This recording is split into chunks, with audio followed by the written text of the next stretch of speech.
Asian न्यूज़ಗೆ ಸ್ವಾಗತ. ನಾನು ಆಕಾಶ್ ಚಾಳಿಕೋಟಿ. ಮುಖ್ಯಾಂಶಗಳು.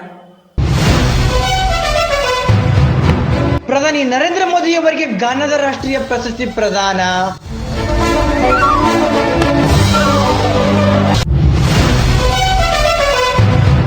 ತುಂಗಭದ್ರಾ ಜಲಾಶಯದಿಂದ ನದಿಗೆ 15,000ಕ್ಕೂ ಅಧಿಕ ಕ್ಯೂಸೆಕ್ ನೀರು ಬಿಡುಗಡೆ.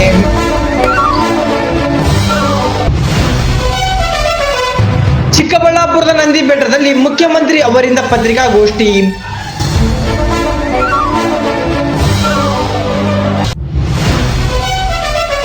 ವಾರ್ತೆಗಳ ವಿವರ.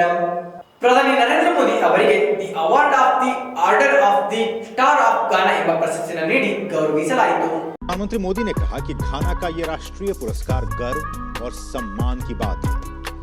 उन्होंने पुरस्कार को भारतीय युवाओं की आकांक्षाओं और उनके उज्जवल भविष्य के साथ साथ दोनों देशों के ऐतिहासिक संबंधों को समर्पित किया.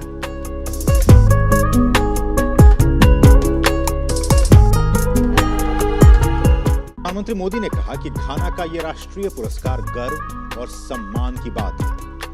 उन्होंने पुरस्कार को भारतीय युवाओं की आकांक्षाओं और उनके उज्जवल भविष्य के साथ साथ दोनों देशों के ऐतिहासिक संबंधों को समर्पित किया.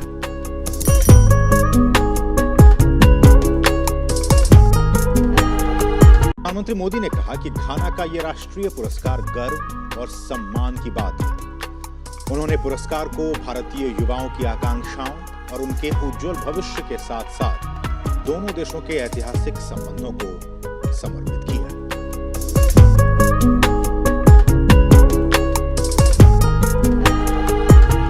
प्रधानमंत्री मोदी ने कहा कि घाना का ये राष्ट्रीय पुरस्कार गर्व और सम्मान की बात है.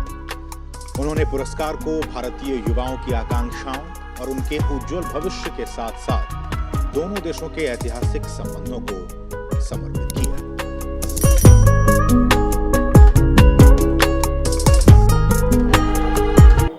ತುಂಗಭದ್ರಾ ಜಲಾಶಯದಿಂದ 15,000ಕ್ಕೂ ಅಧಿಕ ಕ್ಯೂಸೆಕ್ ನೀರನ್ನ ನದಿಗೆ ಹೊರಬಿಡಲಾಗಿದೆ ಎಂದು ಡ್ಯಾಂನ ಅಧಿಕಾರಿಗಳು ಹೇಳಿದರು.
ಚಿಕ್ಕಬಳ್ಳಾಪುರದ ನಂದಿ ಬೆಟ್ಟದಲ್ಲಿ ವಿಶೇಷ ಸಚಿವ ಸಂಪುಟ ಸಭೆಯ ನಂತರ ಸನ್ಮಾನ್ಯ ಶ್ರೀ ಮುಖ್ಯಮಂತ್ರಿ ಅವರಿಂದ ಸುದ್ದಿಗೋಷ್ಠಿ. ಫೀಡರ್ಸ್ ಮಧುಗಿರಿ, ಪಾವಗಡ,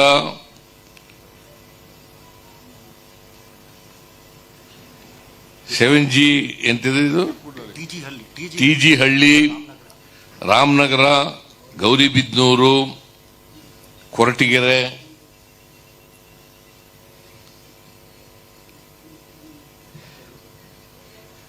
ಇದು 96% ಕೆಲಸ ಮುಗಿದಿದೆ.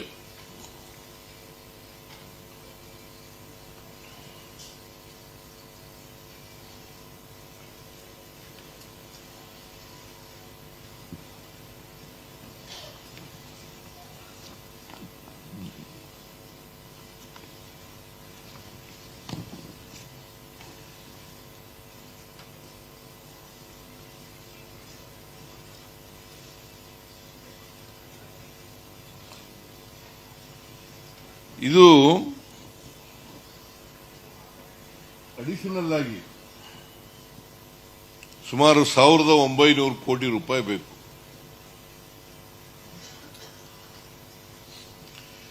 ಓವರ್ ಆಲ್ 8000 ಕೋಟಿ ರೂಪಾಯಿ ಬೇಕು. ನಮ್ಮ ಹತ್ರ ಉಳಿದಿರೋದು 6100 ಕೋಟಿ, ಇನ್ನು 23,000 ಕೋಟಿ ಚಿಲ್ಲರೆನಲ್ಲಿ 17,000 ಕೋಟಿ ಚಿಲ್ಲರೆ ಖರ್ಚಾಗಿದೆ. ಇನ್ನು 6,000 ಚಿಲ್ಲರೆ ಕೋಟಿ ಉಳಿದಿದೆ. ಇನ್ನು ಬೇಕಾಗಿರೋದು 8,000 ಕೋಟಿ. 8,000 ಕೋಟಿ ಗೊತ್ತಾಯ್ತಾ? 8,000 ಕೋಟಿ ನಮ್ಮ ಬಾಕಿ ಉಳಿದಿರೋದು, ಖರ್ಚಾಗಿ ಬಾಕಿ ಉಳಿದಿರೋದು ರಿವೈಸ್ಡ್ ಎಸ್ಟಿಮೇಟ್ ನಲ್ಲಿ 6,000 ಚಿಲ್ಲರೆ ಕೋಟಿ. ಬೇಕಾಗಿರೋದು ಯಾಕೆ ಇದು ಹೆಚ್ಚಾಯಿತು ಅಂದ್ರೆ ಲ್ಯಾಂಡ್ ಅಕ್ವಿಸಿಷನ್ ಇಂದ. ಲ್ಯಾಂಡ್ ಅಕ್ವಿಸಿಷನ್ ಇದರಿಂದ ಜಾಸ್ತಿ ಆಗ್ತದೆ. ಆಮೇಲೆ ಇದ್ರ ಜೊತೆಗೆ ಲಕ್ವಳ್ಳಿ ರಿಸರ್ವಾಯರ್ನಿಂದ 1.88 TMC balancing reservoir, another reservoir at Vaderahalli 1.20 TMC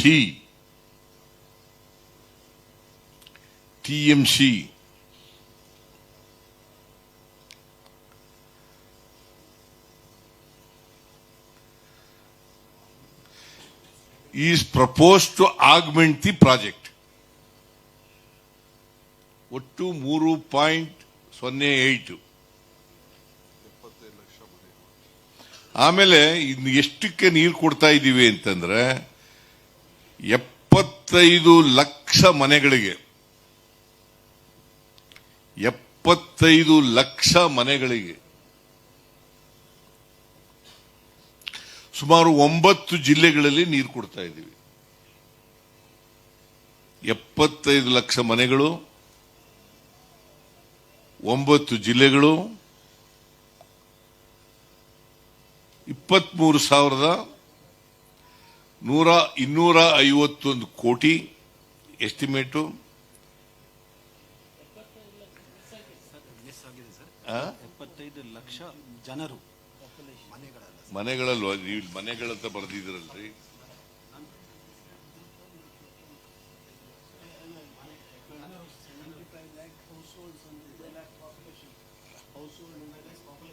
$75 lakh population, sorry house hold ಅಂತ ಹೇಳ್ಬಿಟ್ಟಿದ್ನಲ್ಲ, ಅದು ಪಾಪ್ಯುಲೇಷನ್ 75 ಲಕ್ಷ ಜನರಿಗೆ.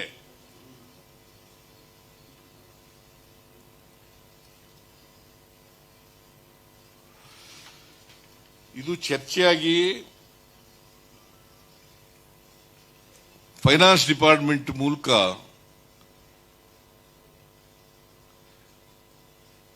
ಇನ್ನೊಂದು ಕ್ಯಾಬಿನೆಟ್ ಮುಂದೆ ಬಂದು ತೀರ್ಮಾನ ಮಾಡಬೇಕು ಅಂತೇಳಿ ಮಾಡಿದ್ದೀವಿ. ನೆಕ್ಸ್ಟ್ ಕ್ಯಾಬಿನೆಟ್ ನಲ್ಲಿ this subject will be taken up.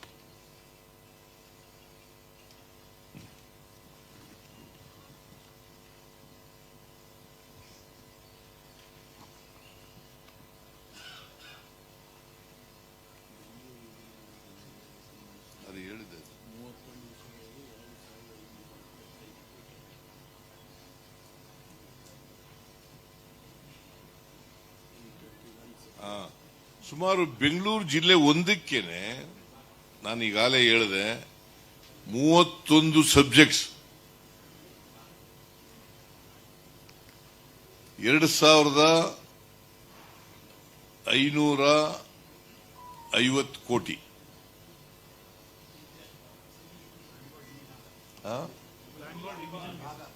Bengaluru division ನಲ್ಲಿ 31 ಸಬ್ಜೆಕ್ಟ್ಗಳು ಇವತ್ತು ಚರ್ಚೆ ಆಗಿ ತೀರ್ಮಾನ ಮಾಡಿದ್ದೀವಿ.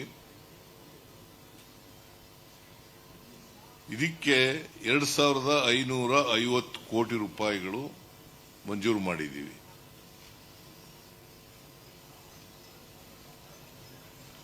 ಆಮೇಲೆ ಬಹಳ ಮುಖ್ಯವಾಗಿ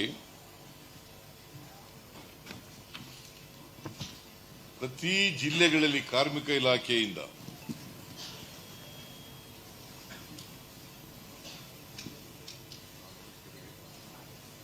ಕಾರ್ಮಿಕರ ಮಕ್ಕಳಿಗೆ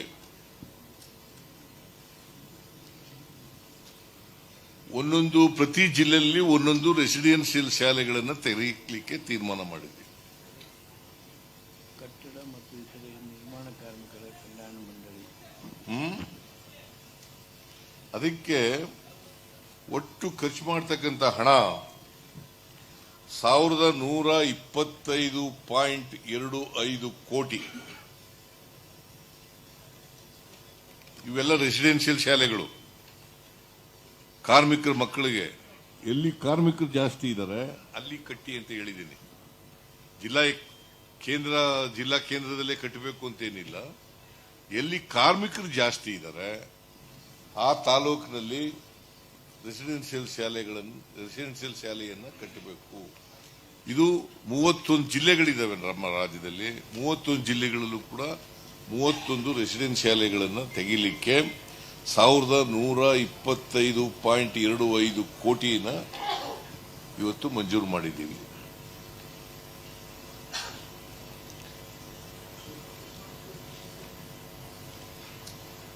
ಆಮೇಲೆ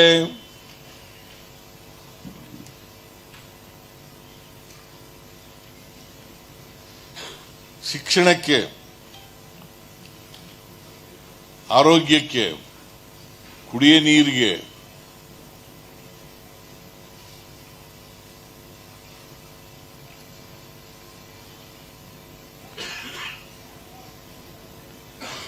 ಬಹಳ ಮುಖ್ಯವಾಗಿ ಇಂಥ ಸಬ್ಜೆಕ್ಟ್ಗಳು ಈ ಭಾಗದಲ್ಲಿ ಯಾವ್ಯಾವ ಇದ್ದಾವೆ, ಹೆಲ್ತ್, ಆಮೇಲೆ ಶಿಕ್ಷಣ, ಕುಡಿಯ ನೀರು, ನೀರಾವರಿ ಯೋಜನೆಗಳು, ಕೆರೆಗಳು ತುಂಬಿಸೋದು, ಇಂಥ ಯೋಜನೆಗಳಿಗೆ ತಗೊಂಡಿದ್ದೀವಿ. ಆಮೇಲೆ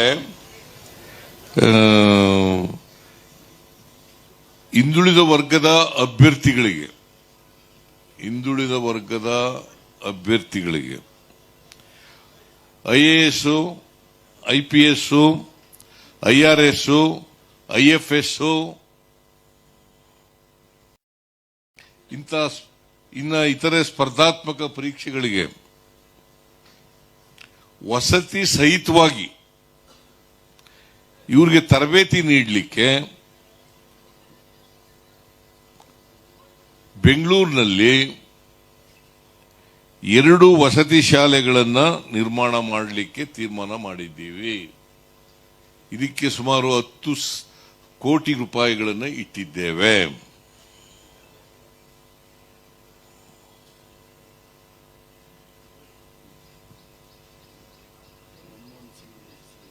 ಆಮೇಲೆ ಬೆಂಗಳೂರು ಯೂನಿವರ್ಸಿಟಿ ಇದೆಯಲ್ಲ, ನಗರ ಯೂನಿವರ್ಸಿಟಿ, ಬೆಂಗಳೂರು ಸಿಟಿ ವಿಶ್ವವಿದ್ಯಾನಿಲಯ, ಬೆಂಗಳೂರು ಸಿಟಿ ವಿಶ್ವವಿದ್ಯಾನಿಲಯಕ್ಕೆ ದಿವಂಗತ ಪ್ರಧಾನಿ ಡಾಕ್ಟರ್ ಮನಮೋಹನ್ ಸಿಂಗ್ ಅವರ ಹೆಸರನ್ನ ಇಡಲಿಕ್ಕೆ ತೀರ್ಮಾನ ಮಾಡಿದ್ದೇವೆ. ಡಾಕ್ಟರ್ ಮನಮೋಹನ್ ಸಿಂಗ್ ಬೆಂಗಳೂರು ಸಿಟಿ ವಿಶ್ವವಿದ್ಯಾನಿಲಯ.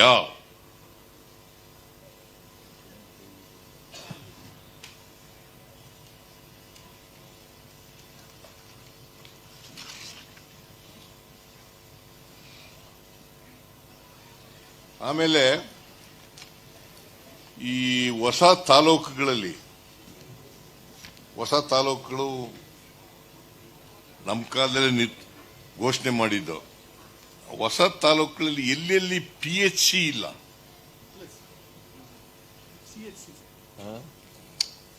ನಾನು ಹೇಳ್ತೀನಿ, ಎಲ್ಲಿ PHC ಆಸ್ಪತ್ರೆಗಳಿಲ್ಲ ಅಲ್ಲಿ ಅಂತ ಪ್ರದೇಶಗಳಲ್ಲಿ CHC community health centre, CHC community health centre ಅವುಗಳನ್ನ ಮಾಡಬೇಕು ಅಂತೇಳಿ ತೀರ್ಮಾನ ಮಾಡಿದ್ದೀವಿ. ಆಮೇಲೆ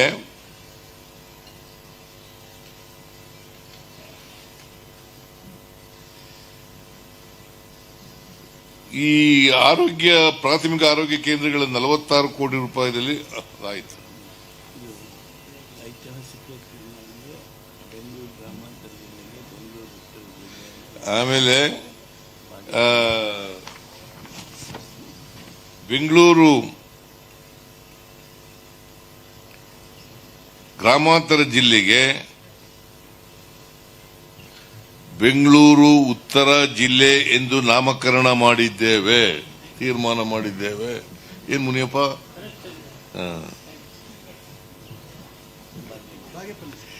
ಆಮೇಲೆ ಬಾಗೇಪಲ್ಲಿ ಪಟ್ಟಣದ ಹೆಸರನ್ನ ಭಾಗ್ಯನಗರ, ಯಾಕಂದ್ರೆ ಪಲ್ಲಿ ಅನ್ನೋದು ಇದೆಯಲ್ಲ ತೆಲುಗು ಭಾಷೆ, ಅದು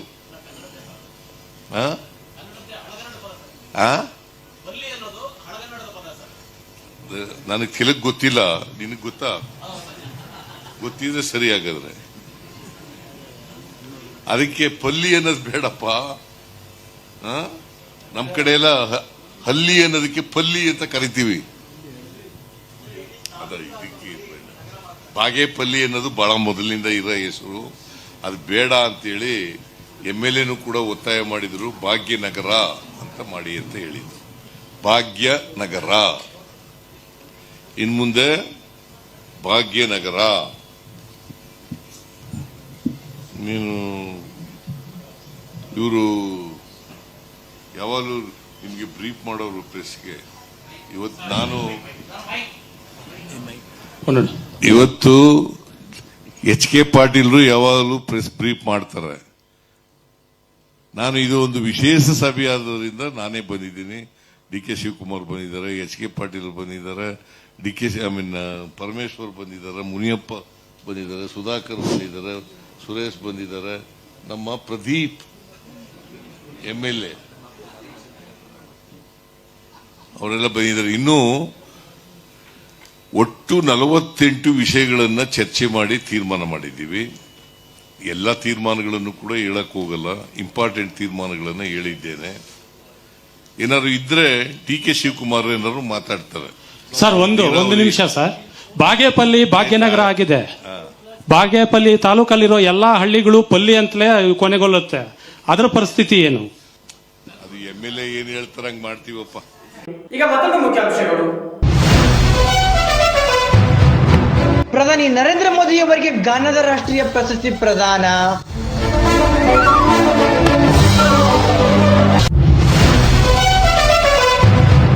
ತುಂಗಭದ್ರಾ ಜಲಾಶಯದಿಂದ ನದಿಗೆ 15,000ಕ್ಕೂ ಅಧಿಕ ಕ್ಯೂಸೆಕ್ ನೀರು ಬಿಡುಗಡೆ.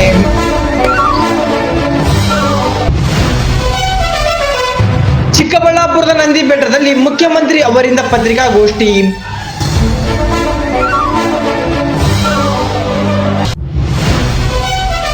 ಇವಿಷ್ಟು ಇಂದಿನ ಸುದ್ದಿಗಳು. ನಿರಂತರ ಸುದ್ದಿಗಾಗಿ ನೋಡ್ತಾ ಇರಿ SN ನ್ಯೂಸ್. ವಂದನೆಗಳು.